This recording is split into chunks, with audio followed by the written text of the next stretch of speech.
Thought Bubble Audio.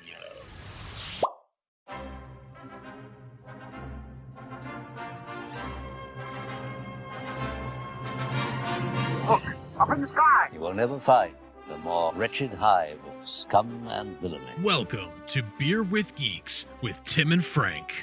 Who are you? I'm Batman. I am Iron Man. Your friendly neighborhood Spider-Man. Hi, Christopher. I'm Nero. My name is Inigo Montoya. You're a wizard, Harry. A couple of guys with a couple of beers and a whole lot of pop culture nostalgia. Make it so, number one. Ladies and gentlemen, the Beatles. I named the dog Indiana. Life finds a way. I am serious.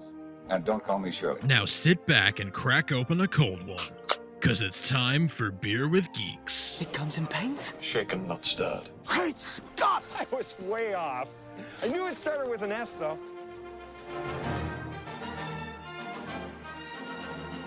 Hi, and welcome to Beer with Geeks, where two geeks geek out with beer. I'm Tim, and with me, as always, is my man who loves to watch stuff. It's Frank. How are you today? I've torn myself away from the books, Tim. This time, we can just talk about the stuff we're watching, I guess. Since you're such a, you're such a rube, and you just want to watch stuff because you don't like to read. God, Yeah, I hate reading. That's why I have a podcast called Watch Up. Yep, Watch Up. Yep. Yeah, which is a little too close to Wash Up, if you ask me. I should probably change the title. Yeah, but it was very timely for those few months when everyone was really obsessed with washing their hands, and all the memes about how to know you're washing your hands for enough seconds and everything. You were very popular during that time. I was. I think you disappointed a lot of people when they were like, "Where are my hand washing tips?" But other than that, I think you did quite well with that. Thank you. Where are my hand washing tips? 20 seconds if soap. Like, that's it. So make sure you get all the parts of your hand. That's basically it. It's not that hard, everyone. Anyway, Frank, what are you drinking right now? Well, I am drinking a tried and true, a favorite, one that I come back to time after time. Tim, you're no stranger to it. It is the beloved Switchback Ale. Yes, the Switchback. It's real. I got a 12-pack.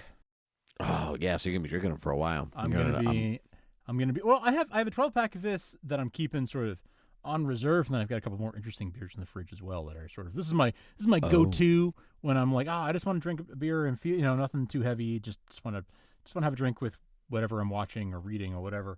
So this is sort of a fallback that I keep around, but I've got some more. Or I have a whole strategy where there's like the baseline beer that I drink just when I need something, when I don't want to make a decision. I just want to grab the first beer I see, and then I've got here's a couple more interesting ones I'm keeping around for when it's like a special occasion or it's a Friday and I want to celebrate. I'm weird like that, but no, I don't think that's weird at all. In a few weeks, I'm moving to a bigger house, and in that house is a basement, and in that basement, I was going to say, are many rooms. Many, yes. My father's house has many mansions, and in the basement there is a fridge, and in that fridge will be lots and lots of beer. That is a conversation I've had with my wife already. Is I'm going to keep some extra beers down in the basement fridge. That's going to be like, not entirely mine, but special occasion. A big beers. Chunk of it's going to be where if I'm out and about and I find a beer that I want to buy, but I'm like, I don't know when I'll get to drink this. Like, I'll just throw it in the downstairs fridge and it'll be there. That's good. So I like that. I just without too many life details that are unimportant to this show, I'm getting a new office in my house. We're doing some reshuffling, construction, blah, blah, blah, and I might end up having a small fridge in there just for beer. Nice. Because I'm the only one in the house that drinks it, so it kind of just takes up room in the fridge. Sure. And so we're like, maybe I'll put the tiny one that we have, like one of those college-sized dorm room ones that have been around, that we've had for all this time, that you're like, well, we're not in college anymore. What do we do with it? Sure. And so it might, I might have a beer fridge in my office. It'll be very easy to get more beer. Love that. In a quick manner when we're recording. So nice. That's a great setup for you. That's really cool. It's gonna be cool. It's gonna be fun, Frank. Yeah, but I don't have a downstairs. I don't have a finished basement for a downstairs bar. So well, in absence of a finished basement, what beer are you drinking tonight? I'm drinking no beer, Frank. I am no beer. Oh. I am drinking a Jack Daniel's Tennessee Honey Whiskey. Good for you. I know. It is smooth, as my father-in-law likes to say. And so it's my favorite of the whiskeys, I think. Like, if you have to go outside of like, this is what regular whiskey tastes like. Sure. I think the honey is probably my favorite. I love Jack Honey. Yeah. Yeah. We used to, not so much these days, but we used to always keep a bottle of Jack Honey around, just like on our liquor shelf, because it's the one kind of whiskey my wife likes to drink straight. She likes whiskey. She'll drink it a little bit, but she'd rather it in a cocktail. Mm-hmm. But Jack Honey is the one that she likes. She'll drink it on the rocks or straight. Yep. Yeah, that's the one that I like that way too. I mean, I'll drink the regular one straight or on the rocks too. But like your wife, I prefer it in a cocktail of some kind or some kind of mixture. And but yeah, there's something about the honey. Yeah, and it's I get just that. It's also a spring and summer whiskey. It's not really something I want in the fall or the winter. That's when I want the straight stuff. But anyway, yeah, that's what I'm drinking. Nice. I like that. Yeah, good for you. That's great. Enjoy that. We've been catching up, you and I, on things that we've been watching, things we've been reading. Last time we talked mostly about things that we've been reading. But we have a few things we've been watching too that we thought would be good to catch on, because it's 2021. And we're more than a quarter into the year, and it's been a few months since we last talked about this stuff. Right. Yeah. I thought they were going to say more to that. I was like, and you were like, yeah, I agree, Frank. That's it. Yeah. It is time that we talk more about stuff. Do you want to talk first, or do you want me to talk first? Do you want to talk first? Who talks first? I'll kick us off. I just recently watched a 4-part series on, it's called This Is a Robbery. Oh, the Isabel Gardner. Isabella Stewart Gardner Museum everybody, robbery. My dad told me to watch it. Some rando on the street who I think probably stole the paintings told me to watch it. He's like, hey, I'm famous. What, you got Netflix? It's good. It's and good. I said, sir, put on your mask. Exactly. So, yeah. Not even because of COVID, because you're a robber. Come on, man. Because you're a robber, right. Put on your ski mask. Hide your face. He's like, it's hot out. Like, so, well, yeah, yes. There's no good ski masks for 70-degree weather. All right. Whatever you say, Bob. Whatever you say, Bob the Goon. Bob the Goon. So, Frank, tell me about the It's a Robbery. So it's a 4-part series, and it is, I mean, I think it has special resonance for folks who live in the Boston area, which, Tim, you and I both technically live in the Boston area, the greater Boston area. New England and all that. So I think that it has special significance for people in our area. You and I are both absolutely stretching what it means to live in the Boston area at this point. This is absolutely true. Yeah. However, what's the biggest city, nearest either of us is Boston. It's Boston. Yeah. We've got other. I've got my own capital where I am. I've got my own capital where I am. I have my well-known places where I am. Correct. Not to say we don't have well-known places where we are, but Boston's the biggest city. It sure is. Near neither one. And of we us. also both lived much closer at one point in our lives, so we can claim that. Yes, that's right. That's right. Yeah. But anyway, I found this series really enlightening, and I learned a lot about this robbery, this incident. I didn't know much about it. I vaguely knew some paintings were taken from the Isabella Stewart Gardner Museum. I've never actually visited the Isabella Stewart Gardner Museum, and I lived in Boston for a solid in Boston proper. My zip code was in Boston for a good 5 years. And I just never got around to visiting that museum. I went to the MFA and some others, but never. Everyone always goes to the MFA first, but the Isabella Stewart Gardner Museum is a beautiful museum and rife with crime history. Apparently. Crime history, if you will. Yes. Yeah. Yes. Yeah. I was not up to date on all the details. Ignoramus than I am, I thought that the paintings had been returned. I thought that the crime had been solved. Didn't realize that it had been more than 30 years. Didn't realize the whole of it. Just how much the mob is probably involved. Irish mafia, Italian mafia, who knows? Both, neither. It's hard to say. The 4-part miniseries, about an hour per episode, worth a shot. honestly, it doesn't matter if you even know what this museum is.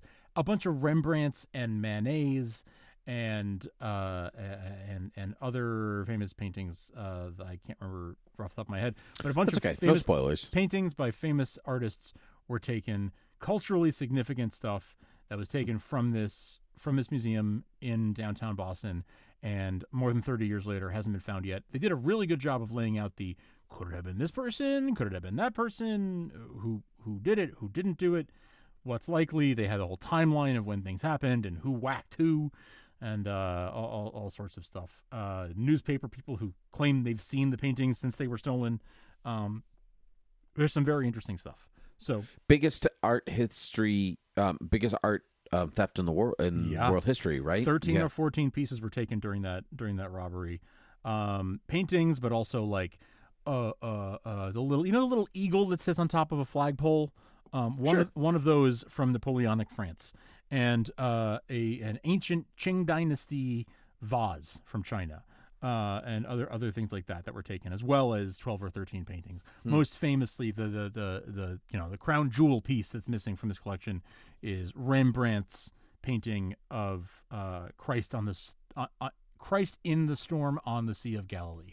Yes, yeah, that's the famous one that was taken, but lots of other paintings taken by tons of, a Vermeer, a couple of Rembrandts, a Manet, a Degas, a few masters whose stuff was taken and hasn't been seen since 1990.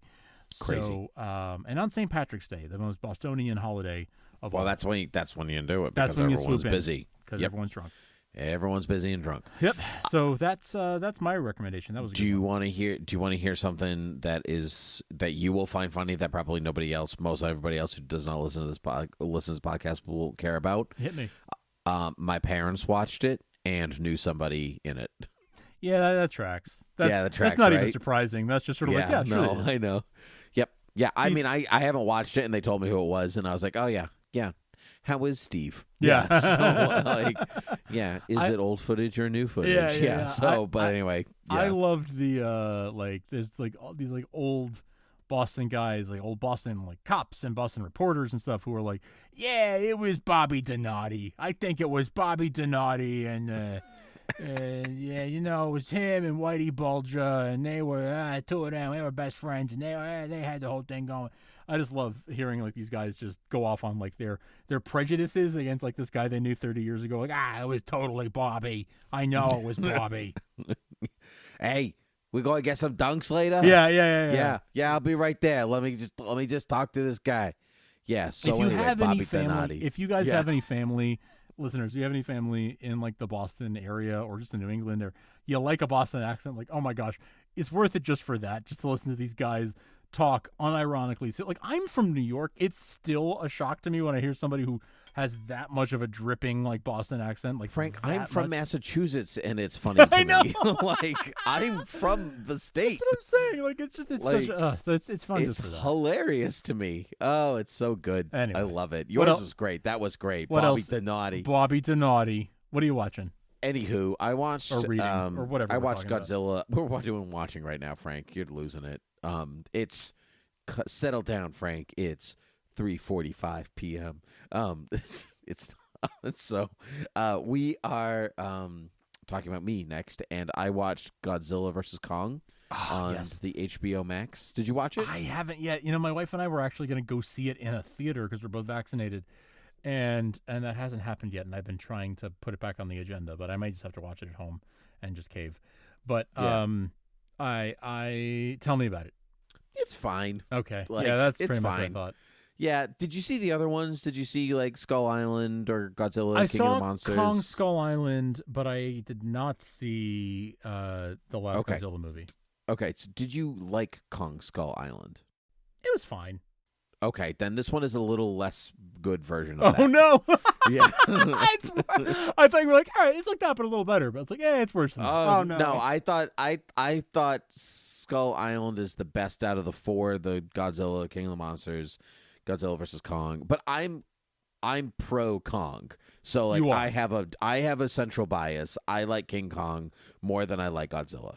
I think I do too, and the movie does too. Oh, interesting. Okay, interesting. Because I was figuring they would have to keep that somewhat.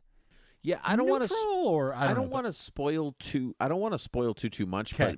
But basically, it's like they're protecting Kong. Humans are protecting Kong because they're both alphas, and so right now Godzilla is king of the monsters, and so if he comes for Kong, then it's going to be kind of devastating, and maybe Kong won't be King Kong. So right? Kong is like the underdog here, or the vulnerable one. Because Kong's kind of the underdog here, yeah. Which I mean, he's a big gorilla, and Godzilla is a giant dragon. So I mean, that literally breathes like fire of some kind. Sure. Like the toxic blast, whatever. So in a way, he's a bit of an underdog. I thought that the story, like, they did a good enough job, like being like, these are people. They will move you from place to place until you get to the next monster fight, into the next one, into the next one. I don't think that they were as interesting as the characters in Skull Island, which is where I think that movie kind of tips out a little. Okay. That's where it kind of wins out a little bit, where like those characters were just a little bit more interesting. So when you're not watching big monster fights, at least you have something else to, you have Tom Hiddleston and Brie Larson and who else was in that movie? Fred Flintstone, Rick Big Moranis. Lebowski. No, God help me, John Goodman. John Goodman. Samuel L. Jackson, like that movie had so right. yeah, so like this movie proudly carries the tradition of having a stacked cast and not doing a lot with them, and so but yeah, like when the people they were like, okay, you were talking, and I was like, okay, monster fight, good, and normally I would be like, I'm the opposite, I'm like, give me the good story, and yes. and it just kind of was there, but not really. If I was a kid, I would have thought the story was amazing because it's a little like Journey to the Center of the Earth, that kind of vibe, like old school Harryhausen, Jules Verne vibes. Okay, interesting. Now, this raises a very important question. You watched this movie at home, correct? Yeah. Okay, I am considering seeing this movie in a theater. It would be my first movie in a theater since Cats. Yeah, that's the correct reaction. So this would be my first movie in the theater since Cats. So basically, there's nowhere to go but up. But anyway, if I go see this movie in the theaters, it would ironically be my first movie in the theater since King Kong. That's great. That was my last movie in the theater, 1933. Oh my gosh. Yeah, that's great. Not actually in 1933. I saw a re-release. For those of you ready to make a joke. I'm pretty sure we did an episode about. No, we didn't do an episode about this, I don't think. But anyway, we did an episode about your master's thesis about King Kong. Yeah, 2005's King Kong. Yeah. But if I go see this in a theater, is it worth it for the fight scenes? Like, because that's what I'd be going for, right? Like, the only reason I'm going to go. It's really pretty. If I'm going to sit in a theater with a big screen and the sound system and everything, it's going to be to see Kong and Godzilla beat each other up on a big screen for the first time in a year and a half since the last time I saw a movie. So here's the thing. Two ways to look at this. One, I mean, visually, it's a very pretty movie. The fight scenes are cool. There's some fun surprises if you're a Godzilla fan that are in there that I haven't really seen making the rounds. So yes, Goddess Zilla is certainly in this movie. No, I don't know. You know who I mean. So yeah. So there's that. But also, I don't think any movie that you see will live up to the hype in your head of seeing a movie on the big screen to like aesthetically please you after a year and a half. I'm like, thank God I'm back. Just show me the goods. I think everything will just fall a little bit short. Yeah, you're right, Tim. I'm going to sit there and be like, oh, it was good, but it was no cats. Yeah, you're right about that, though. Yeah. I mean, if you're comparing it to Cats, yeah, it's definitely better. Like, like no question. There's kind of nothing's going to be worse than Cats. The story in Cats is probably just about as coherent as the story in Godzilla versus Kong. That's what I would expect from any Godzilla movie. Honestly, you know, like you don't watch Godzilla movies for the story. No, you don't. You know, like nobody ever watches a Godzilla movie for the story, and so that's the mistake. And that's you what make, Pacific right? Rim. That's what Del Toro's Pacific Rim tried to do. It was like, yeah, let's make a movie about the people, and also there's mecha and monsters and stuff. And it was like, boo, people, get to the smashy, like get on with it. I actually loved the first Pacific Rim, though. No, like, it's really it's really good, but it is like very interested in its people, and the fighting is not secondary, but it's close to it. And this one is more about let's get to the next fight, to the next fight, to the next fight. And so if you're like, it's a solid 3 stars for me. Like, it's like, watch it if you want, don't ever watch it if you don't want.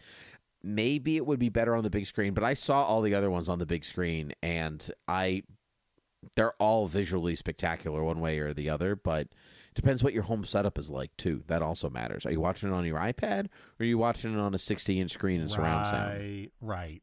Sure. Yes, that makes a huge difference. Of course. Yeah, that makes sense. Yeah, but anyway, that's the latest new release movie that I've watched. Nice. I would say. Nice. I'm excited to see that. I'm excited, and I'm still crossing my fingers that I can convince my wife that it's a date night thing to do. Like, we're gonna get to go to a movie, and it happens to be a movie that I want to see. But like, you're gonna like it. Yeah, but the pro side to that is that she will not like it. One, just so you know, knowing enough about her, she will not. No. I tried to put it on in my house, and I was met with the most visceral reaction of hatred that I've ever seen come out of my wife. And it was all to do with King Kong and Godzilla. So you know, just prepare yourself. But the pro side is that there's not really a lot obviously playing in theaters right now, so it's like you have slim picks if that's what you're trying to do. That's the only reason she was down for it, which was like, yeah, I'm down, you know, whatever, I could do a movie night, even if it's a movie I don't care about. And I was like, cool. Then we're doing it. Let's do that. So we're gonna try. I'm gonna see if I can still talk my way into it.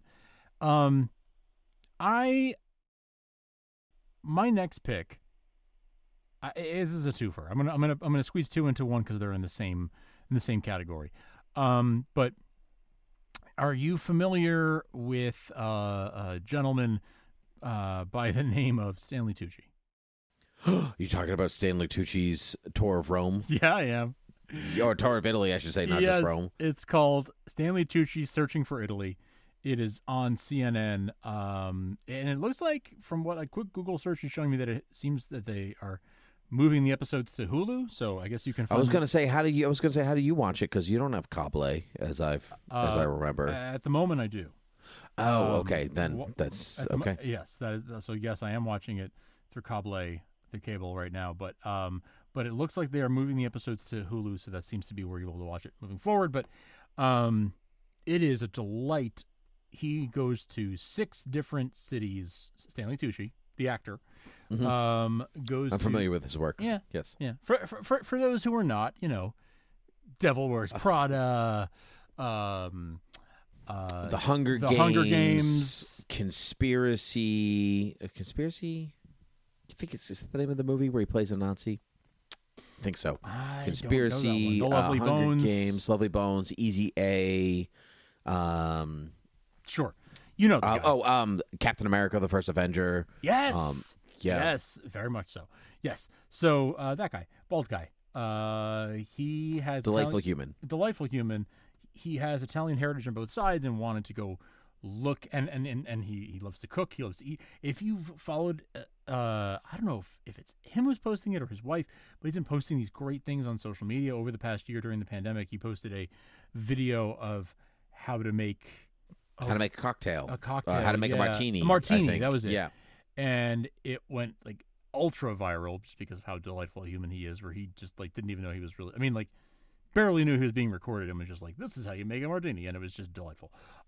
So he is sort of picking up the mantle of Anthony Bourdain in a way. because the tone of the show is very. If you love Bourdain, I know there's a lot of very like adamant Bourdain fans out there. This is the closest thing I've seen to that energy. This series it's 6 episodes, all focused on Italy, and he goes to Rome and Florence and Milan and goes to Sicily and tries the local foods of each of those places and gets to know local people there, and they take him through their city and show him around their city through their food. So that's why I say it is very Bourdain in that way. Some sightseeing and that kind of thing, but it's not so much a travel show as it is a food travel show. Like, it's food tourism, hard emphasis on the food, and it is so good. Don't watch it hungry, because you will be hungry. I would say watch it while you're eating dinner, and you'll wish that your dinner was as good as whatever he's eating. That's like the Taco Chronicles on Netflix. I can only watch them on my wife and I only watch it on taco night. There you go. Like at home, because like you can't. Like, it makes me want tacos as I'm literally shoving a taco into my mouth. That's the only way to do it. There you go. Like Chef's Table, like that kind of energy. Like, you don't want to watch this hungry, because you will get hungry. But it is so cool, and he is such a like man of the people, like down, man on the street. He's walking around, going to these different restaurants.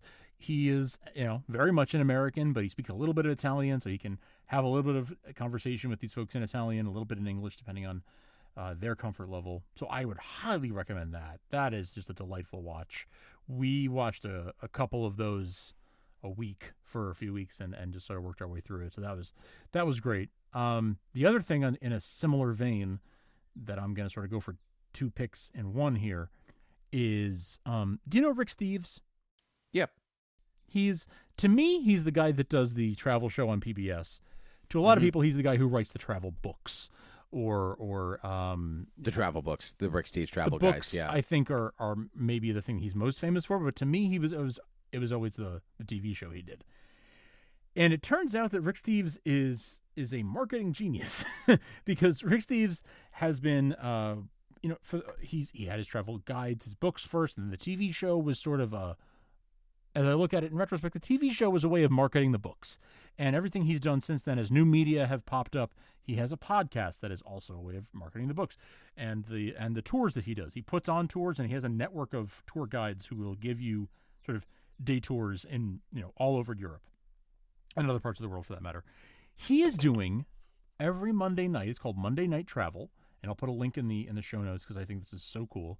Monday Night Travel, and it is a virtual Zoom party with Rick Steves, where he shows you clips of his favorite, every Monday night, clips from his favorite trips on Zoom live. And he plays the videos, but he like pauses and comments on them, and he's like, oh yeah, that day we were shooting that, we were in Rome, and actually it was raining, and it was... So he's doing like a live commentary track on his own stuff. Almost like he's like, come everyone, I have my slide projector out. Come look at trips, like things from it's like that. Pictures from that's it's so like fun. That. But it's so fun, because he's like sitting there, and he's just like, he'll stop and give his commentary and then keep playing it. And so he's picked out maybe 5 or 6 clips of 5 or 6 different cities, right, that he visited. And there's usually a theme, like, a few weeks back it was Easter. So he did a whole bunch of like, Easter celebrations in all these different cities, or whatever, Mardi Gras celebrations in all these different cities, whatever it might be.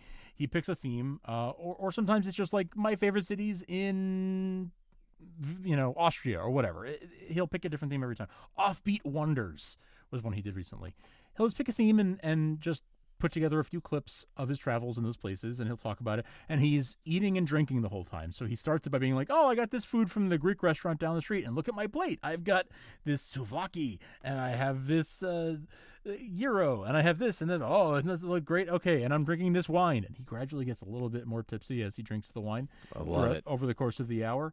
And the whole thing is, it's sort of an ad for his travel business, and it's like, we're in Corona and we can't travel, but you can watch these clips with me, and it'll keep you in my mind, and keep me in your mind for when you're ready to travel again. That's fine, but whatever. But that's it's fun because it's just this guy who knows his way around Europe, giving you tips and stuff, and getting a little charmingly tipsy over the course of an hour and a half or whatever. And you sign up, I guess because Zoom limits how many people can be in one call at a time. That's the only limit on how many people can be part of it. So you have to sign up just to get a spot. But it's pretty. We've signed up same day and gotten the spot, so it's pretty easy to get in. There have been a couple of things where there were 1 or 2 where we weren't able to get in because we were too late to sign up. But Mm-hmm. it's fun. It's fun. He does an East Coast and a West Coast time every Monday. So he does 2 of these shows every Monday night. And you can look in advance, and I'll put a link in the show notes, and see the ones that he's going to do in the next couple of weeks, and see like, oh, is this one that's interesting to me? Okay, natural wonders versus the best markets in Europe or whatever. Like, you can decide what topic is interesting to you, and you can watch the recordings after too. So even if you don't get to watch it live, but you're interested in seeing like, oh, what were the best food tours or best musical moments across Europe or whatever, you can watch the recording after, and it's all free. Whether you're watching live, whether you watch the recording, it's all free. It's on his website. It's a ton of fun. I think he's sort of a quirky, fun guy, in a dad kind of way, where he's just, and again, watching him get like gradually more and more tipsy over the course of an hour, where he's like, and that's why Europe does this so much better than America. Let me sit down for a second. Let me tell you why Europe handles this, but they have a whole system worked out for blah, blah, blah, blah. He'll get very passionate about something, and it's hilarious to me and very endearing to me. So Rick Steves' Monday Night Travel and Stanley Tucci's Searching for Italy are 2 things that have been keeping me very, very happy lately. That's good. I did some research, and you can technically watch Stanley Tucci through Hulu now, but you need the live TV subscription to do it. Okay. And so if you don't have that, then there's no way to watch it. So I'm currently Stanley Tucci-less, and I don't love that, but I will figure it out. Well, that's all good things, Frank. All good things. But I think we've reached the end of our time here at Beer with Geeks. So can you tell us where the people can find us? Yeah, the man is going to make us leave here in a second. But you can find us at beerwithgeeks.com, at thoughtbubbleaudio.com. If you want to hear the rest of our shows, you can support all of our shows, including this one, at patreon.com/thoughtbubbleaudio, which is where you can support the network, help us keep the lights on, help us keep making these shows. There's server costs and things like that, and your support at Patreon helps us to pay the bills. So thank you for doing that. And you can rate and review us on Apple Podcasts or Spotify or Stitcher or TuneIn or Google or Amazon, all the podcast directories. Follow us in all those places. Subscribe to the podcast so you get every episode. Rate and review us. Email us, follow us on social media, all the fun things to stay connected with us. That is what means so much to us. So thank you. Thank you all for doing that. Indeed. Well, Frank, you said it so nicely, and so I say to you, until next time, cheers.